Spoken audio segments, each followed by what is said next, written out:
Tere, armas teeline! On hea meel jälle alustada uut mõtisklust ja tänane mõtisklus on piibli olulisuse, tähtsuse ja rolli kohta meie igapäevases elus. Piibel on selline huvitav raamat, et sellest on võideldud ja võideldud. Seda raamatut on põletatud ja keelatud. Seda on salaja ümber kirjutatud ja smuugeldatud. Inimesed on surnud, et piiblit saaks säilitada. See on maailma enim avaldatud raamat mis tahes keeles. Kuid seejuures Jumala sõna tundmine on hämmastav, kui madal see on. Tänapäeva maailmas paljudel inimestel on isegi kodus mitu piiblit. Kuid tänapäeva inimestel on raskusi nimetada näiteks isegi 4 evangeeliumi, rääkimata siis muust. Nad ei suuda meenutada rohkem kui 2 või 3 Jeesuse jõngrit. Nad ei suuda isegi meenutada pooli Jumala käskudest 10. Piibli lugemine on languses. Piibli kasutajate protsent on aasta-aastalt vähenenud ja vähenenud. See tähendab seda, et inimesed, kes regulaarselt igapäevaselt piiblit loevad, nende arv aina väheneb ja väheneb. Ja piibliseltsi teatel, kui aastal 2000 oli läänemaailmas piibli lugejate arv kusagil 59% inimestest, siis tänapäevaks on see langenud juba 30% peale.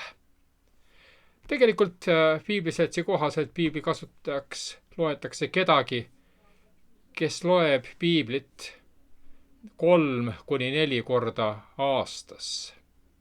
Muidugi seda kodus, mitte pühakojas.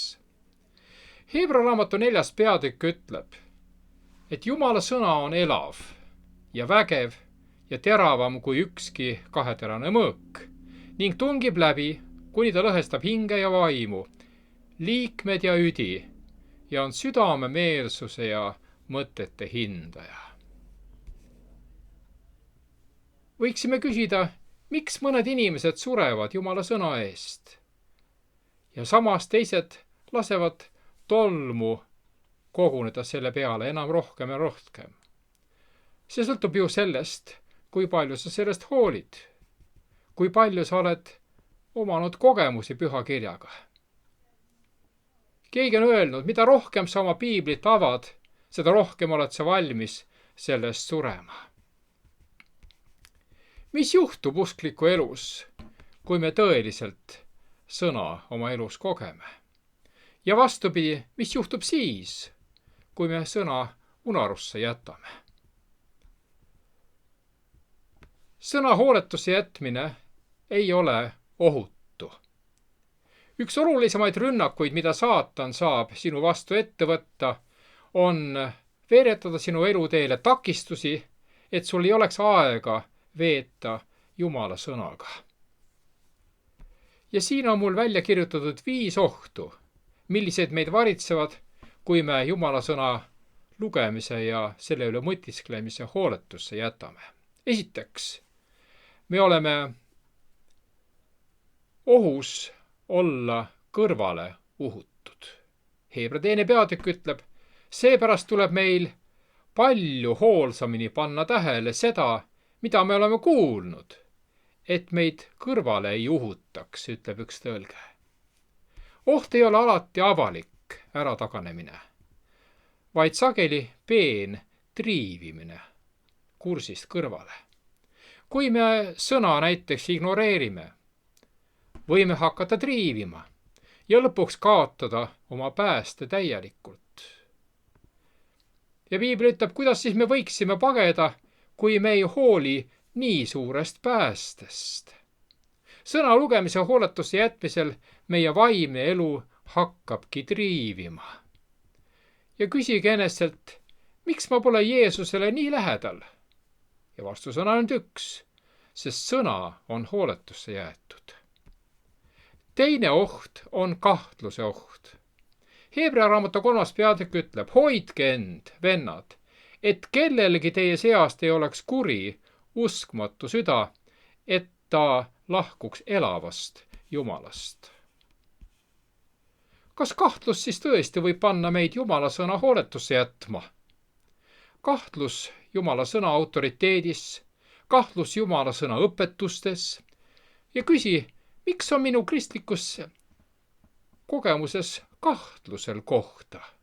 Ja vastus on ainult üks, sest sõna on hooletusse jäetud. Esimene vastumürk usust taganemise vastu on meie enda südame analüüs. Ja sellepärast 139. psalm ütlebki nii, uuri mind, oh Jumal. Kolmas oht on oht jääda kurdiks. Hebra 5. peatükk ütleb, kellest, Jeesusest, pojast ja ülempreestist on meil palju rääkida ja raske seletada, kuna te olete jäänud kuulmisele tuimaks. On oht eirata sõna õpetusi. Meie vaimne elu kängub. Me võime isegi lugeda Jumala sõna, aga ei ole valmis seda oma ellu tooma. Siis meid haarab apaatia, hõivatus, väsimus, need kõik takistavad meid. Sest kuigi te peaksite selleks ajaks olema õpetajad, ütleb pühakiri, vajate teie jälle kedagi, kes teile õpetaks Jumala sõna esimesi algeid. Ja te olete saanud selliseks, kes vajab piima, aga mitte tahket rooga. Sõna rakendamata jätmine nõrgestab meie vaimulikku elu. Ja me küsiksime, miks minu vaimne elu kängub? Ja vastus on ilmne, sest sõna on hooletusse jäetud. On veel üks oht ja see on pettuse oht. Rooma 1. peatükk ütleb, kes on Jumala tõe vale vastu vahetanud. Miks peaksime tõe vale vastu vahetama? Jumala sõna õpetab meid tõde valest eristama. Kui sõna juures viibimine unarusse jäetakse, muutub õige ja vale häguseks. Jumala sõna absoluutne tõe vastu pole olemas moraalseid absoluute. Ja me küsiksime, miks ma olen segaduses? Millist suunda ma peaksin nüüd valima? Seda sellepärast, et sõna on unarusse jäetud. Ja viimane punkt sellest loetelust, see viimane oht on sõna kuulmatuse oht. Jakobuse 1. peatükk ütleb, aga olge sõna tegijad, aga mitte üksnes kuuljad, iseendid pettes. Sõnale kuuletumisel unarusse jättes astume pettusesse. Me muutume jõuetuks. Sest Piibel räägib kuuljaist, kes vaatavad rutakalt oma nägu ja unustavad, milline see välja nägi. Tegijad hoiavad oma pilgu seadusel ja Jeesusel ning tegutsevad selle järgi. Kuuljad jäävad muutumatuks oma pealiskaudse pilgu tõttu, samas kui tegijad muudetakse, kuna nad võtavad tõe oma ellu. Ja küsiksime, miks mul pole võitu patu üle? Ja vastus on ilmne, sest sõna on hooletusse jäetud. Meil on võimalik kogeda Jumala sõna oma elus. Ja sellel on ka põhjused. Esiteks, Jumala sõnal on vägi. Hebra 4. peatükk ütleb, et sõna on elav ja vägev. 33. laul teatab, tema rääkis ja see sündis. Ta käskis ja see jäi püsima. Teiseks, Jumala sõna saab luua ja taas luua. Esimeses hoos 1 teatab, alguses lõi Jumal, paraa, tegi ei millestki. Kõik see, mida me näeme. Kolmandaks, Jumala sõna kasvatab minu usku. Rooma 10. peatükk ütleb, usk tuleb kuulmisest ja kuulmine sõnast ehk sõna läbi. Neljandaks, Jumala sõna ilmutab Jeesust. Johannes 1 ütleb, alguses oli sõna ja sõna oli Jumala juures ja sõna oli Jumal. Ja 14. salm lisab, ja sõna sai lihaks ja elas meie keskel. Kui sinus elab sõna, siis saatan ei ole jõudu sinu elus. 5. Jumala sõna muudab mind. Johannese 17. peatükis Jeesuse palve, pühitse neid oma tõe läbi. Jeesus on tõde. Johannese 14. peatükis ta ütles, mina olen tee, tõde ja elu. Efeesuse 5. peatükis, et ta teda pühitseks ja puhastaks veepesemisega sõna läbi. Sõna pühitsema tähendab eraldama, pühitsema teatud otstarbeks. Jumala sõna annab mulle võidu. Mattuse 4. peatükk ütleb, aga tema, Jeesus, vastas ja ütles, kirjutatud on, inimene ei ela ükspänis leivast, vaid igast ühest sõnast, mis lähtub Jumala suust. Kasuta sõna kiusatuste vastu. 119. laul ütleb, sinu sõna olen ma peitnud oma südamesse, et ma ei teeks pattu. Jumala sõna on usaldusväärne. 18. laul ütleb, Jumala tee on täiuslik. Kõik issanda tõotused on täidetud. Tema on kilbiks kõigile, kes otsivad temalt kaitset. On 5 ohtu, mis varitsevad Jumala sõna hooletusse jätmise korral. See oli siis kõrvale uhtumise oht. See oli kahtluse oht. Siis oli oht jääda kurdiks, oht olla petetud ja oht olla sõna kuulmatu. Ja Jumala sõna annid olid järgmised. Jumala sõnal on vägi. Jumala sõna saab luua ja taas luua. Jumala sõna kasvatab minu usku. Jumala sõna ilmutab Jeesust. Jumala sõna muudab mind. Jumala sõna annab mulle võidu. Jumala sõna on usaldusväärne. Pühakiri on tõeline autoriteet. Piibli autoriteet ja funktsioon on selle lehekülgedel selgelt lahti kirjutatud. Mis puutub isiklikku piibli uurimisse, siis olgem hoolikad mitte ootama, et piibel teeniks meie eesmärke ja vaatenurki, mis ei lange alati ühte Jumala omadega. Näiteks ei peaks me kasutama meetodit sulen silmad ja osuta ühele tekstile, sest Jumal ei taha meiega niimoodi oma sõna kaudu suhelda. Jumal ei ole nöörist tõmmatav hüpiknukk, valmis teenima iga meie unistust ja soovi. Tema teed ja mõtted on meie omadest väga palju kõrgemad. Ja nii ei peaks me kunagi püüdma mõjutada tema sõnu meile. Samuti ei peaks me välja noppima ja valima ainult neid osi piiblist, mis tunduvad meile mõnusad. Selle asemel nähkem piiblit tervikuna, mitte aga nii, et võtame tuttavad tekstilõigud, kerge lugemisaine ja jätame välja vastakad või raskusi tekitavad osad.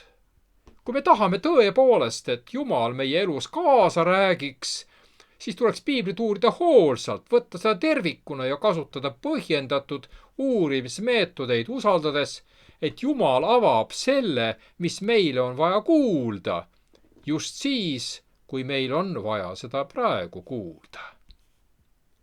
Paulus kirjutab Timoteusele 2. kirjas 3. peatükis ja et sina lapsest saadik tunned pühikirju, mis võivad sind teha targaks, õndsuseks usu kaudu, mis on Kristuses Jeesuses. Kõik kiri on Jumala vaimu poolt sisendatud ja on kasulik õpetuseks, noomimiseks, parandamiseks, juhatamiseks õiguses, et Jumala inimene oleks täielik ja kõigele heale tööle valmistunud. Mida loetud tekst siis piibli kohta avaldab? Esiteks, piibel on Jumala päästevahend.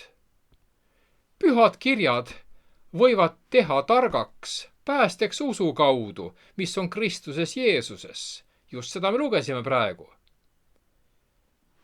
2. Timoteuse 3. peatükist saame teada, et piibel ei ole pelgalt informatiivne, see on muutev, elu muutev. See ei päästa ainuüksi teadmiste kaudu, vaid juhib meid Kristuse juurde. Pühakiri ilmutab meile päästmisplaani. Usk Kristusesse on vahend. Piibel on kanal, mida Jumal kasutab päästva usu äratamiseks. Kuulake, mida Rooma 10. peatükk ütleb. Usk tuleb kuulutusest ja kuulutus Jumala sõnast. Ja Jeesus ütles 5. peatükis Johannese evangeeliumis, need on, mis tunnistavad minust. Teine moment. Piibel on Jumala poolt inspireeritud, mitte inimese arvamus. Sest ta ütleb nii, kõik kiri on Jumala sisendatud. 2. Timoteuse 3. peatükis isegi kasutatakse sõna inspireeritud. See tähendab sõna-sõnalt Jumala poolt sisendatud. Pühakiri pärineb Jumalalt, kuigi selle panid kirja inimesed, Jumala kirjamehed. Autoriteet ei ole mitte kirjamehel, kultuuril ega lugejal. Autoriteet pärineb Jumalalt, endalt. Pühakirja autoriteedi tagasilükkamine tähendab selle allika tagasilükkamist. 2. Peetruse 1. peatükk ütleb, et pühad mehed rääkisid püha vaimu õhutusel. Ja 119. laul ütleb, sinu sõna on kõik tõde. Järgmine moment. Piibel on piisav õpetuseks ja parandamiseks ja kasulik õpetuseks, noomimiseks, parandamiseks, õiguses juhatamiseks. Ja 2. Timoteuse 3. peatükis apostel Paulus loetleb pühakirja 4 funktsiooni. Esiteks õpetus, mis on õige, siis noomitus, mis on väär. 3. parandus, kuidas õigeks saada. 4. juhendamine, kuidas õigel teel püsida. Põhiline, mida tekst ütles, et pühakiri ei paljasta ainult viga, see taastab. Tõde ja muutumine on lahutamatud. Heebra 4. peatükk 12. salm kinnitab, et sõna hindab südant. Ja üks tõlge ütleb nii, et see on, Jumala sõna on elav ja vägev ja teravam kui ükski kaheterane mõõk ja on südame, meelsuse ja mõtete hindaja. 19. laul ütleb, issanda käsuõpetus kosutab hinge. Ja samas veel, Jehova käsuõpetus on laitmatu, see kosutab hinge. Jehova tunnistus on ustav, see teeb kohtlase targaks. Jehova korraldused on õiglased, need rõõmustavad südant.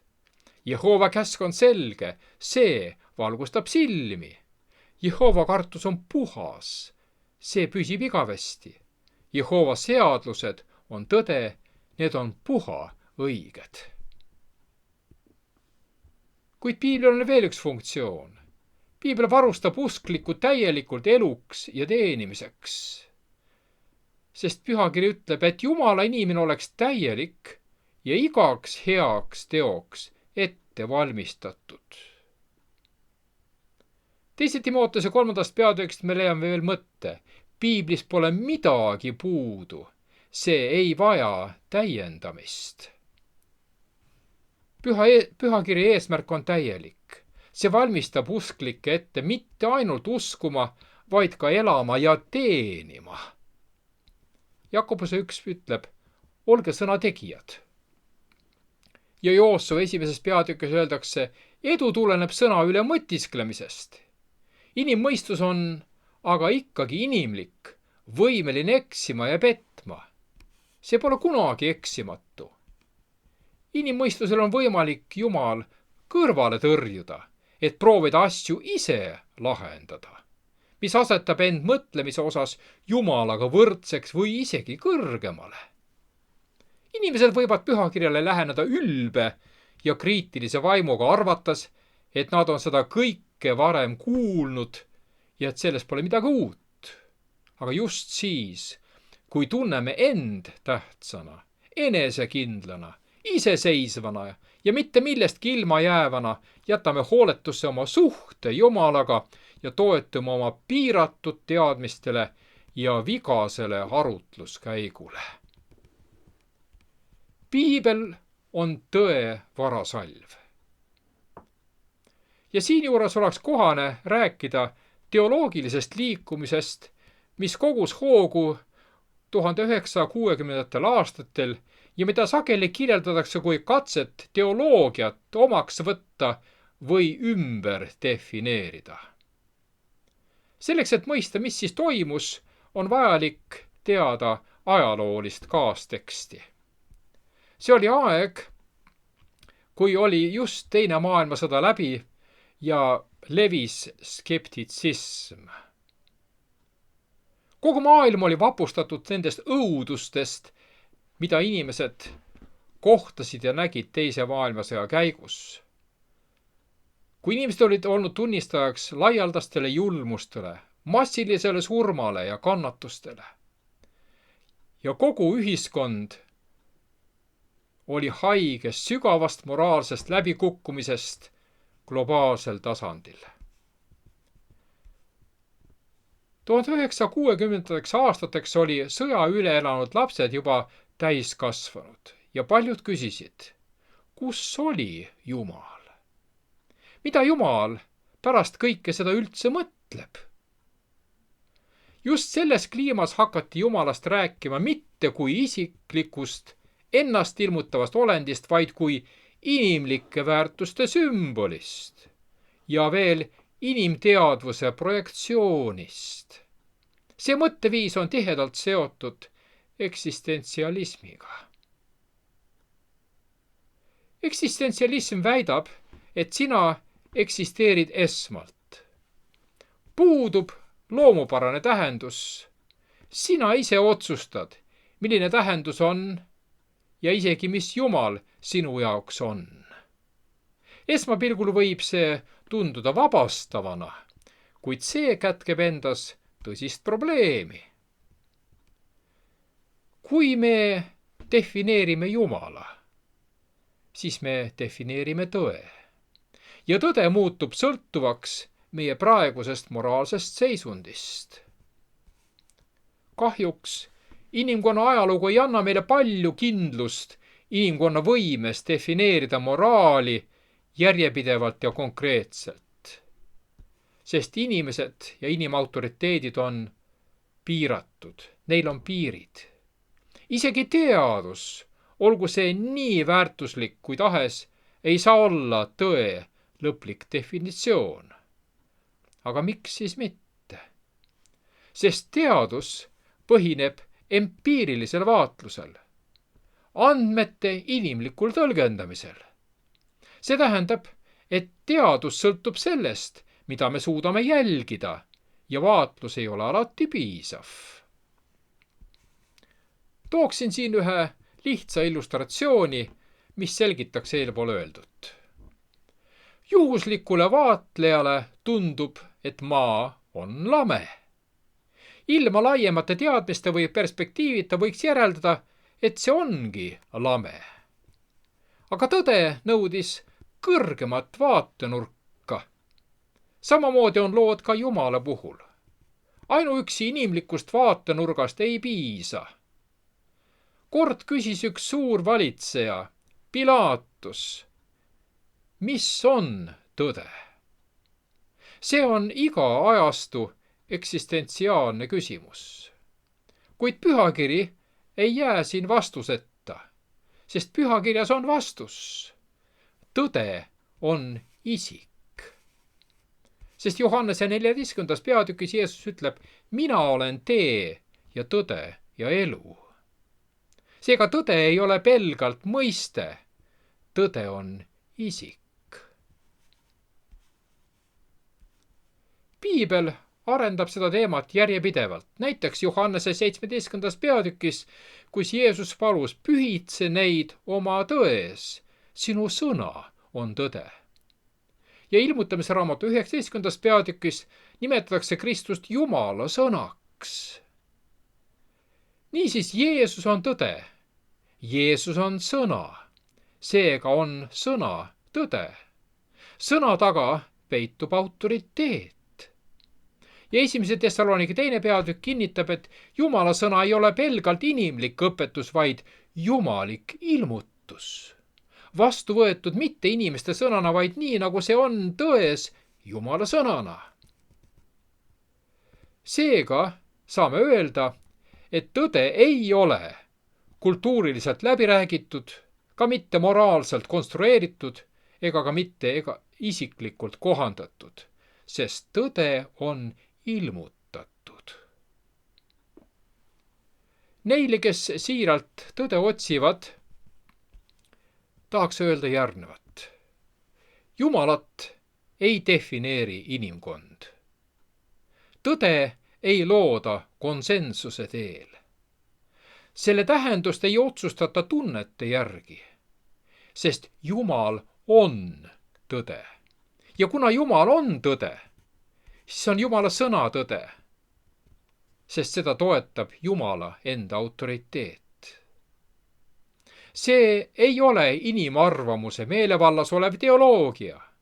See on tõde, mis seisab meist kõrgemal ja kutsub meid seda tundma.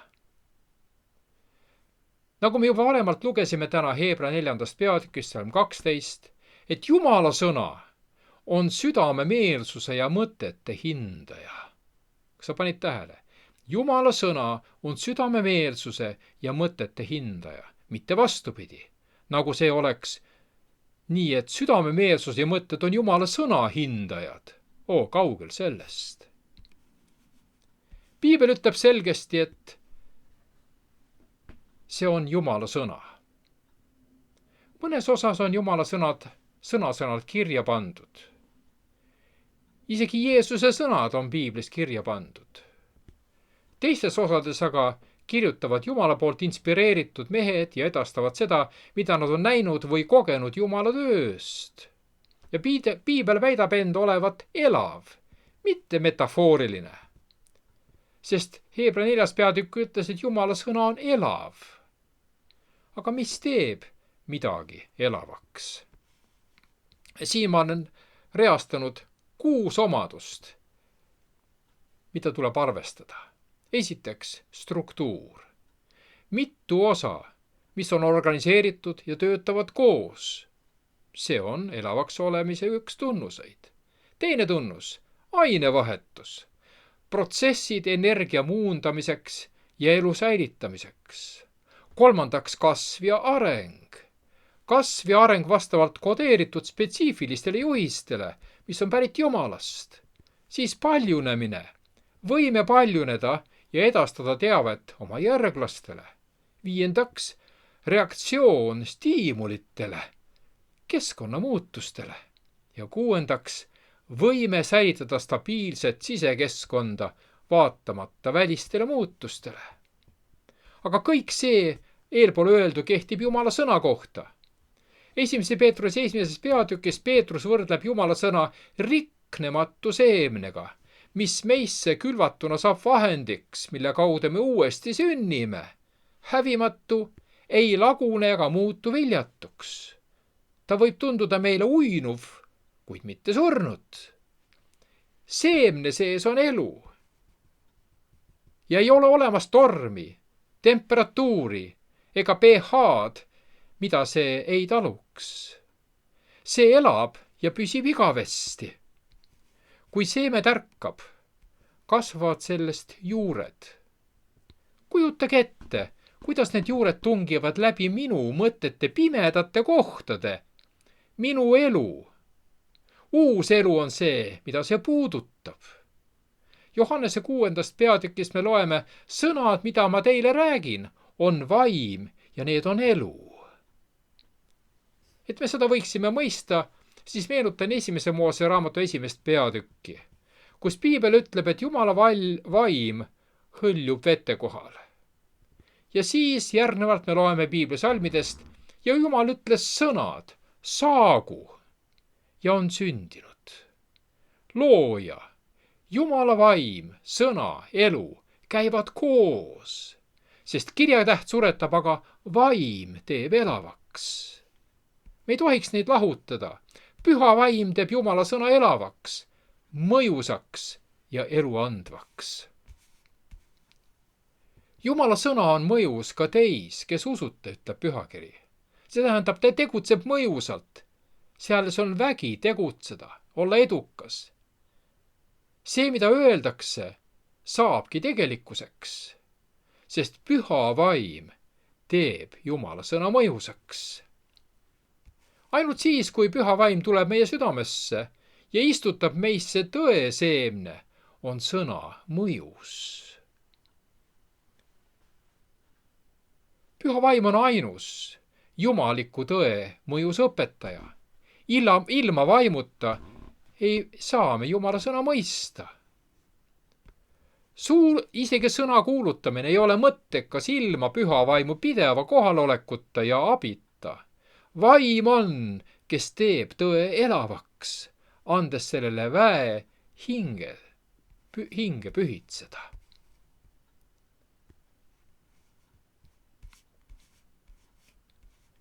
Ilmutamisraamatu 2. peatükk räägib, see, kelle suust tuleb välja kaheterane mõõk, ütleb, et ta teab, eristab täpselt tõe valedest. Meie oleme suutelised ja oleme seganud ebajumala kummardamise oma jumala kummardamisega. Oleme põimunud oma enesekeskset, egost juhitud kasvajad kasvava seemnega ja taevane kirurg kasutab skalpelli nende eemaldamiseks, et me võiksime vabaks saada. Lihalik, enesekeskne pahaloomulisus eemaldatakse, sest Hebra 4. peatükk ütleb, ükski loodu ei ole tema palge ees varjatud, vaid kõik on alasti ja paljastatud tema silme ees. Mitte keegi ega miski pole varjul. Siin on räägitud lähimatest suhetest, läbipaistvusest, pole olemas Jumala jaoks saladusi. See on Jumala sõna mõju. See teeb Jumala sõnast kõige võimsama relva kurjuse vastu. Efeesuse 6. peatükk räägib vaimu mõõgast, mis on Jumala sõna. Meie võitlusrelvad ei ole lihalikud, vaid vägevad Jumala läbi kindluste maha lammutamiseks. Ilmutamise 19. peatükis räägitakse temast, keda hüütakse Jumala sõnaks, alati igal tema eluhetkel seotud püha vaimuga. Jeesus ütleb konkreetselt, issanda vaim on minu peal. Nii ja seepärast on iga väide ka tõene, mida me piiblist loeme. Aga millised on lood meie südamega? Meie suutlikkus Jumala sõnast juhiseid saada oleneb suuresti sellest, missugune on meie südame seisukord siis, kui piibli juurde tuleme. Aga kuidas selgitab seda 1. Korintuse 2. peatükk? Sealt me loeme järgnevat. Aga maine inimene ei võta vastu midagi, mis on Jumala vaimust, sest see on temale narrus ja ta ei suuda seda tunnetada, sest seda tuleb mõista vaimselt. Vaimulik mõistmine tähendab seda, et on vaimulikku taipu ja eristusvõimet. Seega on loogiline, et piibli lugemisel erinevad vaimulikult vastuvõtliku avatud meelega inimese järeldused vägagi vaimulikult suletud meelega inimese omadest.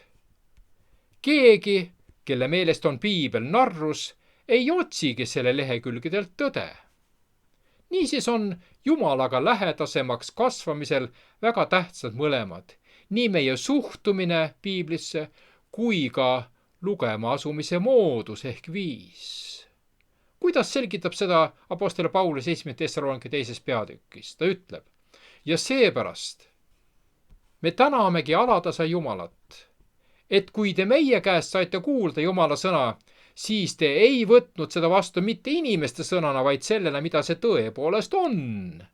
Jumala sõnana, mis on tegev ka teis, kes usute. Jumala sõna toimib meis siis, kui usume. Kui avad oma piibli ja usud, et Jumalal on sulle midagi öelda lehekülgedel olevate sõnade kaudu, siis ta tõepoolest räägib sinuga ja tegutseb sinu elus. Aga väga palju oleneb meie usust ja ootustest. Hea uudis seejuures on see, et kui sul on vähe usku, aitab Jumal sellel kasvada. Jumal kasvatab seda. Olgu see kas või tilluke sinepiseeme. Piibli üheks suureks ülesandeks on rääkida tõtt selle kohta, milline on meie lähedus Jumalaga ning kuidas seda tugevdada. Kui sa tunned, et sinu süda on pühale vaimule avatud, kui sa tuled sõna juurde alandlikult, siis lahkud sa alati muutununa, kuigi vähehaaval toimuv muutus ja kasv ei pruugi alati kohe tuntav olla.